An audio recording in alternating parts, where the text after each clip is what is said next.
Can you see what's coming and pull it to the top?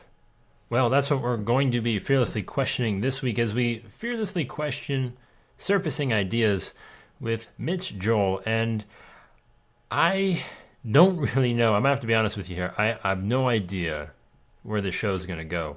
And I have to say that getting to know Mitch a little bit, I'm talking a little bit, but just as we were preparing to do this show, I am there are so many things I want to talk to Mitch about that I have a hard time getting excited about the idea that I initially approached him about.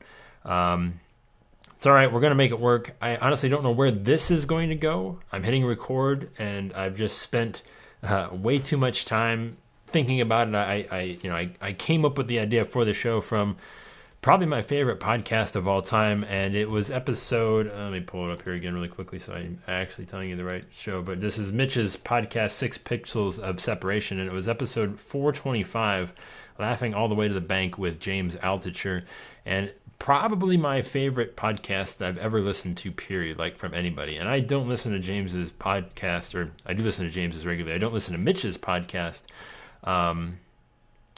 I mean, all the time. I don't. It's not like I listen to it every week. And for whatever reason, I caught this one. I was like, man, this is like honestly some of the best stuff I'd ever heard. And the reason is because I like when people take things that are seemingly unrelated to business and life in general, and helping you connect the dots. And this is what this did. So they were talking about stand-up comedy and the impact that comedy can have on your professional life, and obviously all the way to the bank and making money. And we even did a version of this show. So I guess that show influenced another version of this show, which was Fearlessly Questioning Your Sense of Humor with Martin Shervington.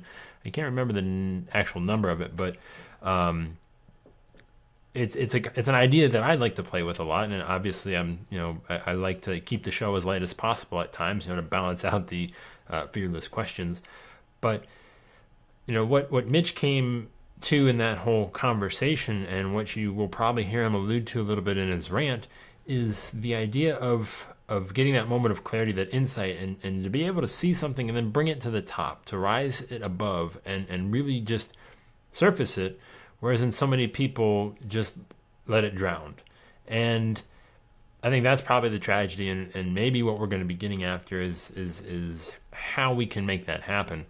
And I think part of the reason that I wanted to do this show is because I don't know if this is where my rant is going to start, but talking about why I brought Mitch, I'm having Mitch on the show to talk about this, and really what I guess gets at me a little bit is the lack of interest, ability, desire, whatever, to look for those things and to find them, and to go further and to make those connections, and to just even take that idea surfacing seriously. We just want to continue to go through the motions and do whatever it is that we do, and we don't want to stop and actually, fearlessly question. I guess the more that I'm thinking about this with you at the moment, I guess maybe this whole surfacing of ideas thing is more of a symbolic overall arching theme of the entire show than maybe I once gave it credit for. But I can't help but wonder what we would be doing if we focus more on the ideas and how to bring them to the top, and to spend time developing them, and to understand what makes them good and what makes them not good, and what needs to be added to improve that, and how to get other people on board with it. And that is something I don't know if I will ever fully understand or know, but I know Mitch pays a lot of attention to it, and this all centered around comedy, and the fact that one of the best things about comedy, and one of the things that depresses me about it slightly, is that when you hear a final joke from a comedian, and that's something they've worked on for a really long time to get it right, and there's something great about that, and there's something utterly boring and depressing about it too, if I was maybe the comedian, because it's a lot of work to get that laugh, but at the same time, then you're telling the same joke over and over and over again. And part of the joy of comedy, and part of the brilliance of it, is the unexpected experience of it. It's, I'm going to hear you say this and I'm going to laugh. And I guess maybe the person delivering that's part of their cross to bear. I'm getting off on a sidetrack here, but it's just my personal observation, and I don't know. I do. I guess maybe that's where improv comes into play, and that's maybe more of my thing. And the unexpected is very great, and if you can, train yourself to be able to take advantage of it when it happens, I think that's even better. Maybe I do need to develop. Maybe you need to develop more of patience and the ability to seek out those things that take a little more time to polish up, and maybe you and I both need a little more of an appreciation for those types of things. But is that ultimately going to make or break you? In that podcast, on Mitch's podcast, he would say that that is one of the most vital skills that any one of us could possibly hope to attain, is that being able to connect those dots and to bring that thing up to the surface when nobody else can.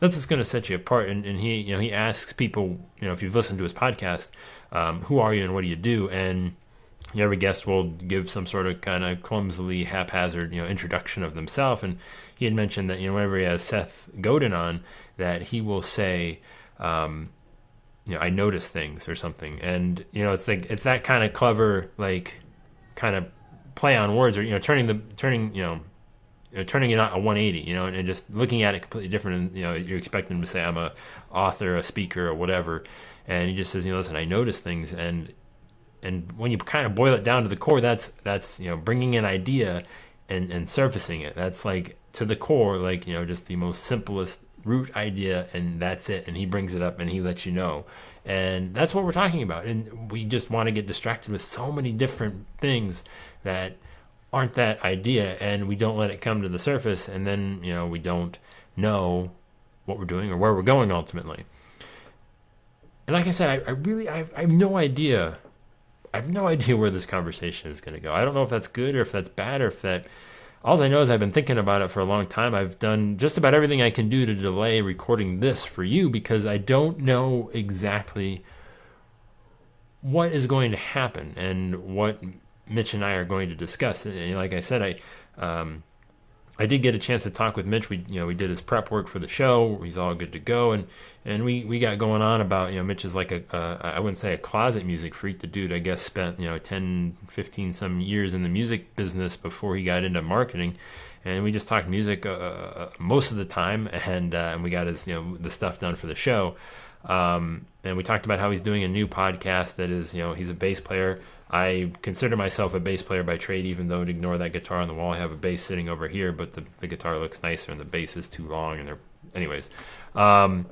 And so obviously it was, we hit it off, if you will. If I've been waiting for him to call me, but just he hasn't called. He said he was going to call. He never called, but I thought we hit it off. And so anyways, I learned a lot of cool things about Mitch that I was like, well, man, there's so many different and interesting avenues. And I wanted to blame myself, partly because normally I pay attention as much as I can to those people to try and pick up the absolute most interesting things. Sometimes it doesn't happen. And maybe that's what we're going to get into is I kind of maybe want to touch base with Mitch about why I didn't pick up on any of that stuff from my experience with him. I actually saw him speak live at HubSpot's Inbound 13. And, I honestly, from that presentation, I would have never picked up the whole comedy thing. And I don't know. So it's a very weird show. Might have to have Mitch back on so I can exercise some of these demons. I don't know. But I think ultimately, what I get upset and see a repeated offense by it in my own life. And I had this conversation, with my wife just last night, actually. And it was about, it's like, what do you want? What do you want to do? What are you doing now? Are you preventing yourself from doing something that might make you happier? And, stopping to take time to understand that and to realize that it is, one, a possibility, and two, that you can do that. I can't really fully express the utter lack of imagination that kind of comes along with that thought process. And how often do you stop, and this is a question, I think this was Chase Reeves, last week's guest, fearlessly questioning acceptance versus tolerance. He said his question to you, his fearless, question to you guys was, what do you want? And it's like, really, what do you want? And it's like understanding that and then trying to get that idea and bringing it up. And it's in these subtleties and in this nuance of putting these little pieces together and packaging it up, and then, again, lifting it up for everybody else to see and say, here you go. Are you doing that? Is there anything that you kind of see floating below the surface that you haven't been able to fully grasp? What can you do to maybe make that a little easier and improve your ability to kind of lift that up? Well, hopefully Mitch is going to be able to share some of that, because he's obviously somebody that pays attention to that kind of stuff. And I don't know if you would consider yourself one of those people or not, but at the end of the day, if you're not taking the time to find those moments of clarity and to focus on that insight and to just slow things down for a minute and pay attention to what it is that maybe others are missing, that's what we're going to get after. So we're going to be doing this live April 23rd, and that's going to be 2 p.m. Eastern. And feel free, please check back with us. You can come, ask Mitch your questions, interact with us live. It's where the best of the best come to have a good time and get some fearless questions in themselves. Otherwise, obviously, you can catch it after the fact on the podcast. And if you haven't yet subscribed, well, iTunes, Stitcher, hop on the email list where you can get access to the kind of the weekend after, where I share kind of my thoughts of after decompressing from the entire conversation, really what I took away from it. Even after all the questions and all the subject matter topics that we kind of wanted to frame it around, what actually came out of it, and the biggest lesson that I walked away with, and that we should kind of, it's just a one-on-one time for us to talk, interact, have some fun. I encourage you to directly respond to me, because I will answer right back to you, obviously. So it's me, it's not like somebody else. And so that's let's do that. Let's have fun. And if you want to do that, so go ahead. Obviously, fearlesslyquestioning.com is the place to make that happen. If you want to get on the podcast, fearlesslyquestioning.com/subscribe.